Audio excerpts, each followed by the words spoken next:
Okay, this is as far as we can go in the ice cave.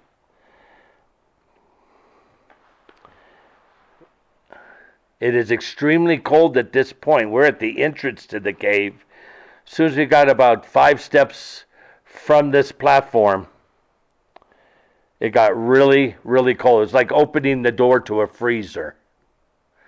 We don't see any ice physically hanging from any of the ceilings or anything, but we do, like I said, feel the cold.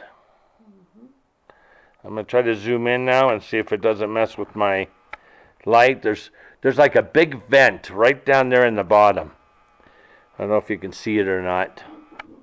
Might not be. No, it's looking dark on the screen. I got the sun behind me, so my screen is blinding out. You see it better that way, I think.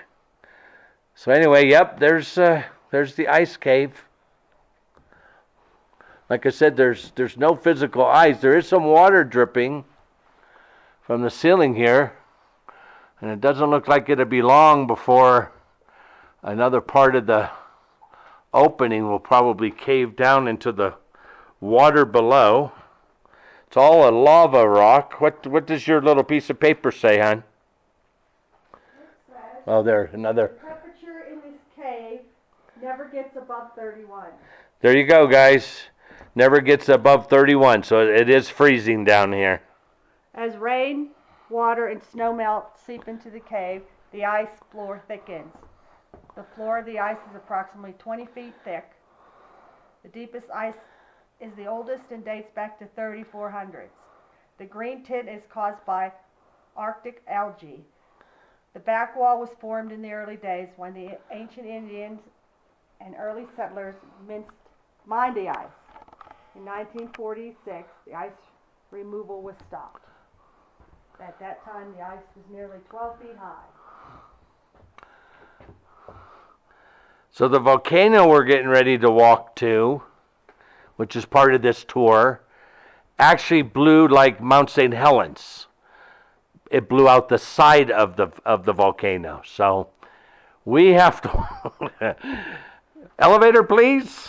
We have to walk all the way up there to get out of here. So, okay, that's it.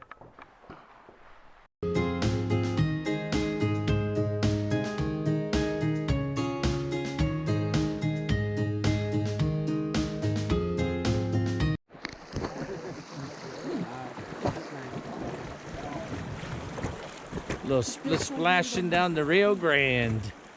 Yeah. Bless you.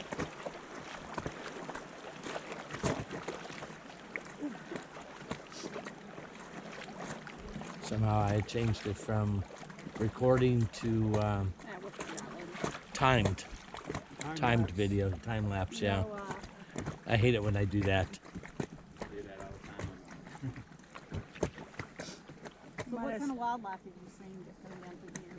Ducks? Through here, Yeah. otter, like I said, beaver, muskrat. The bighorn sheep usually stay up further, although I have seen them